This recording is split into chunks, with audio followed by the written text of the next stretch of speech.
Hello students, our next topic is equivalent rational number। तो equivalent rational number होता क्या है, इसको हम समझेंगे इस फिगर के थ्रू।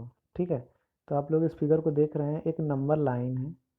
नंबर लाइन में मिडल में ये जीरो है, ये -1 है, और यहाँ पे आपका +1 है। ठीक है, तो इसमें देखिए सबसे पहले क्या करेंगे, इसके बाद एक और नंबर लाइन हम यहाँ पे ड्रा करते हैं। ठीक, अब इसमें जो है हम -2/3 यानी कि 3 से डिवाइड कर देते हैं। 0 और 1 के बीच के प्लेस को 3 से डिवाइड कर देते हैं।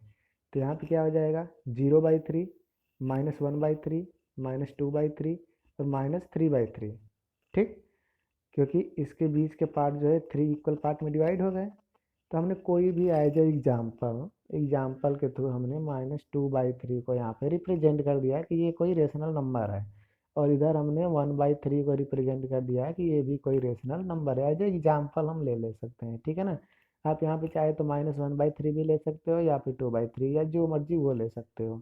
ठीक, कोई ज़रूरी नहीं है कि 3 से ही डिवाइड करो, 4 से, 5 से, जिससे मन करे उससे कर सकते हो, लेकिन हमने एज ए एग्जाम्पल समझने के लिए यहाँ पे ले रखा है। ठीक, तो अब आगे क्या करेंगे कि यहाँ पे हमने अभी 3 से डिवाइड किया।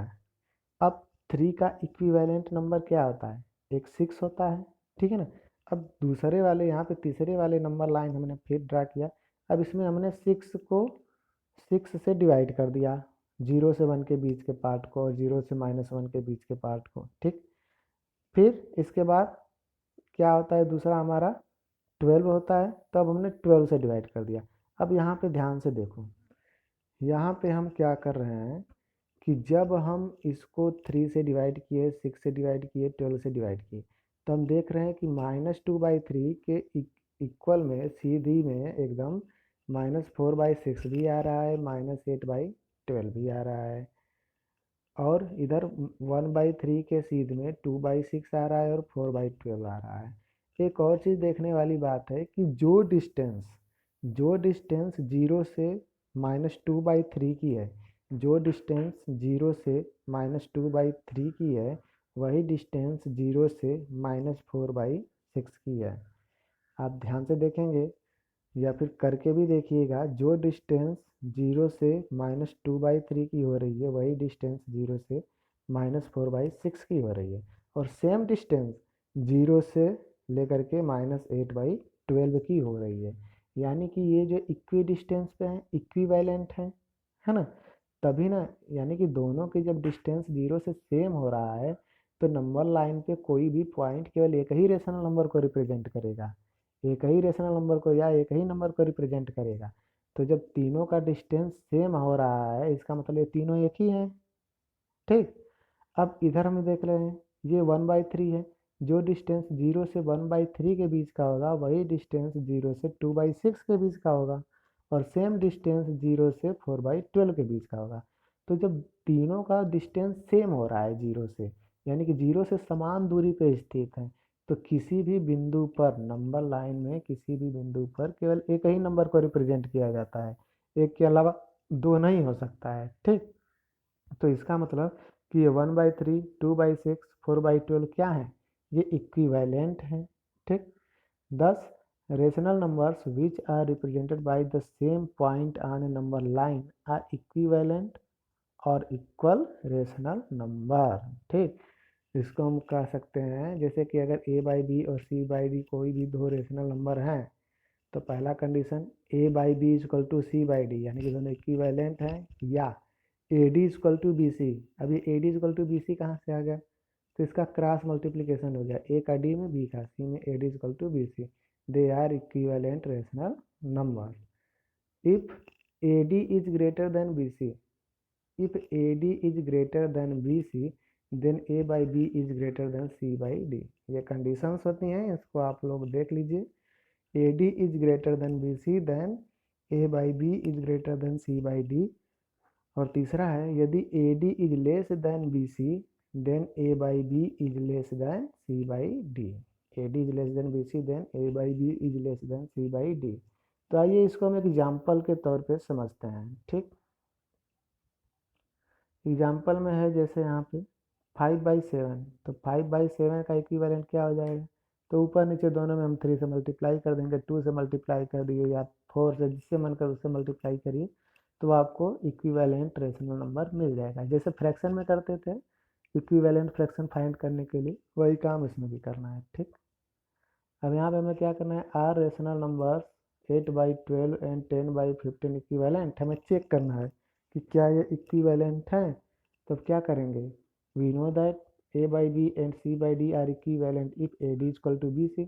तो अगर ad इक्वल टू bc हमारा होगा, यानी कि इसका न्यूमरेटर और दूसरे का डिनोमिनेटर का मल्टीप्लिकेशन और पहले का डिनोमिनेटर और दूसरे के न्यूमरेटर का मल्टीप्लिकेशन अगर इक्वल होगा, इसका मतलब ये इक्विवेलेंट रेशनल नंबर हो गए।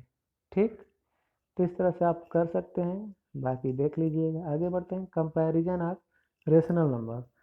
किसी भी रेशनल नंबर का कंपैरिजन हम कैसे करते हैं, कैसे पता करते हैं कि कौन बड़ा है, कौन छोटा है या बराबर है।